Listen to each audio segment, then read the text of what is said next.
My parents kicked me out on a rainy evening, the kind where the sky feels heavy and the streets smell like wet dust. There was no dramatic argument, no screaming, just disappointment, coldness, and finality. "You're not our responsibility anymore," my father said, his voice steady but distant, like he was reading a line from a script. "You're wasting your life chasing useless dreams," my mother added. "We can't support this anymore."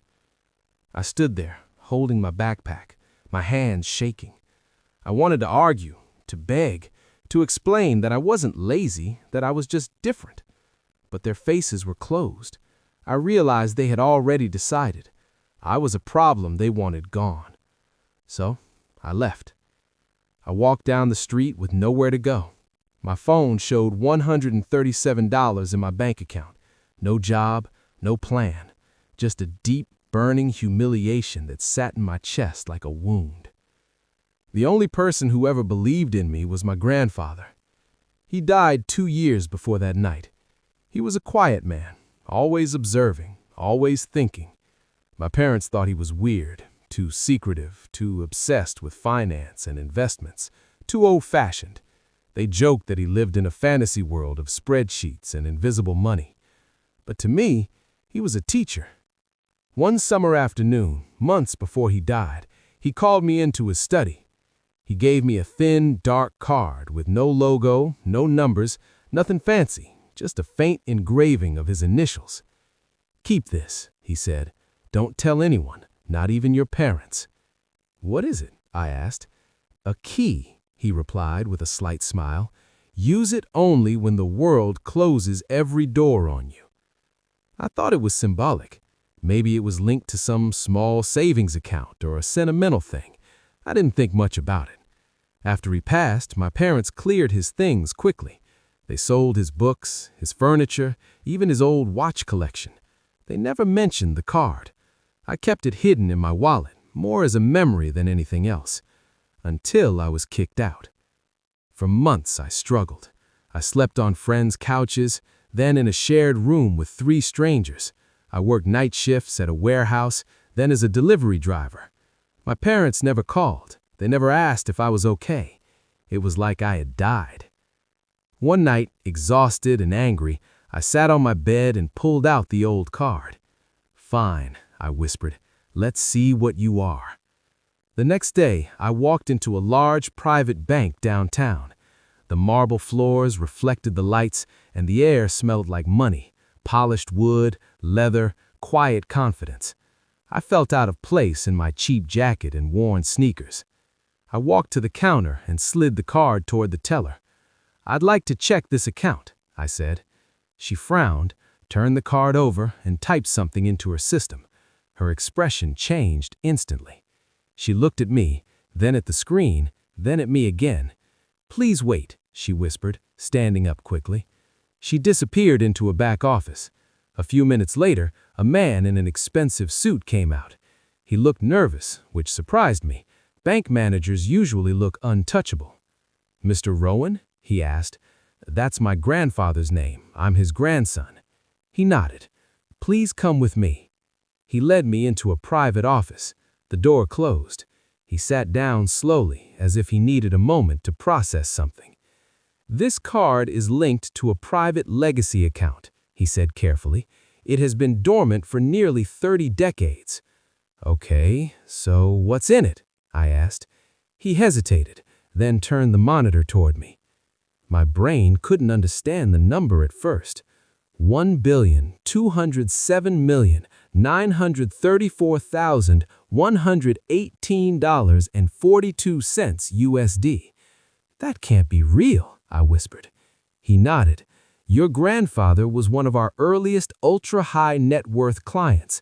He invested in early tech companies, international funds, and real estate trusts. He set everything to compound quietly. You are listed as the sole beneficiary." I felt like I was going to pass out. I walked out of that bank as a billionaire. The city looked the same. People walked, cars honked, life continued.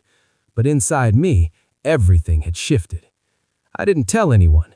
I hired lawyers, accountants, advisors. I learned what my grandfather had built. He saw the future long before others did. He believed in patience, anonymity, and time. And he believed in me. My parents didn't know. They thought I was still struggling. They never checked on me. They never cared. That hurt more than being kicked out. But pain has a strange way of turning into fuel. I decided not to confront them directly. That would be too simple. Instead, I studied them. They owned a medium-sized company, a logistics business they always bragged about. They loved telling everyone how they built it from nothing, ignoring the fact that my grandfather had given them their first major loan. They believed in power, control, status. So I targeted that.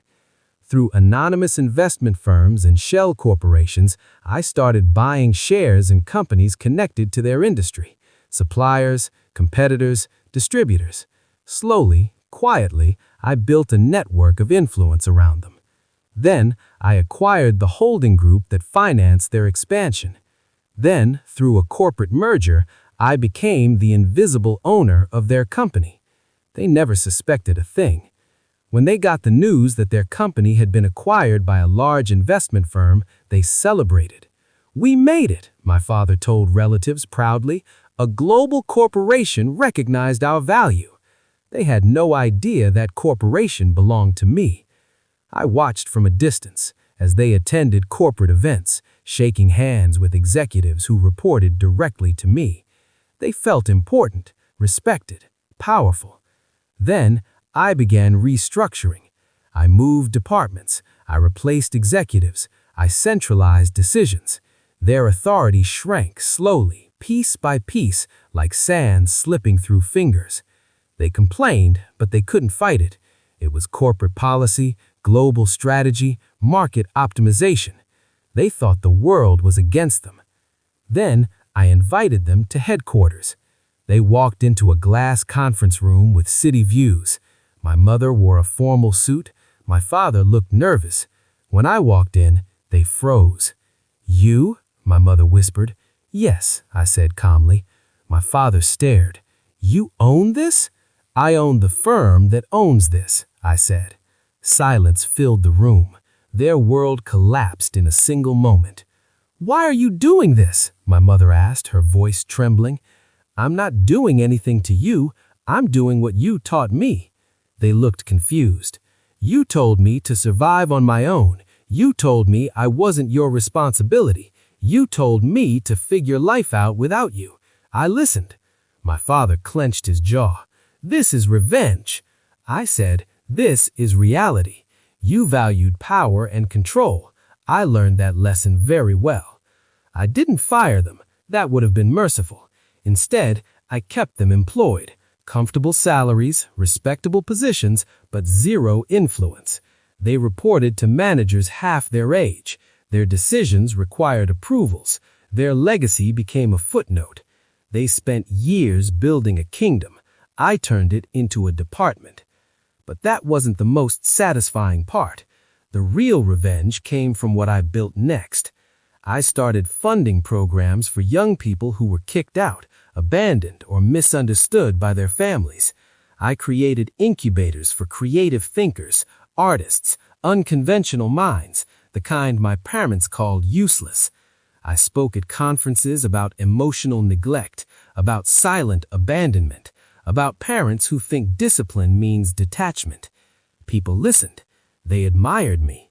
My parents watched from afar, realizing they had created the very thing they feared, a powerful, independent son who no longer needed them. One evening, my mother called me. "I didn't know your grandfather left you that much," she said quietly. "You didn't know because you didn't care," I replied. She was silent for a long time. "We thought pushing you away would make you stronger." I said, "You pushed me out of your life. That's not strength, that's loss." She cried. I felt nothing. Years passed. My empire grew. Their influence faded. One day, I visited my grandfather's grave. I sat on the grass and held the old card in my hand. "You were right," I whispered. "The world closed its doors. Your key opened one." I realized something then. The card wasn't just money, it was a message. He knew my parents. He knew they might never understand me. He knew I might need an escape, a backup, a second chance. He trusted me with something my parents never did. In the end, I didn't destroy them. I didn't ruin their lives. I simply outgrew them in every way they valued. They wanted power. I had more. They wanted respect. I had global influence. They wanted control. I controlled their legacy. But I also had something they never gave me: freedom. The night they kicked me out, they thought they were ending my story. They were just forcing me to begin it.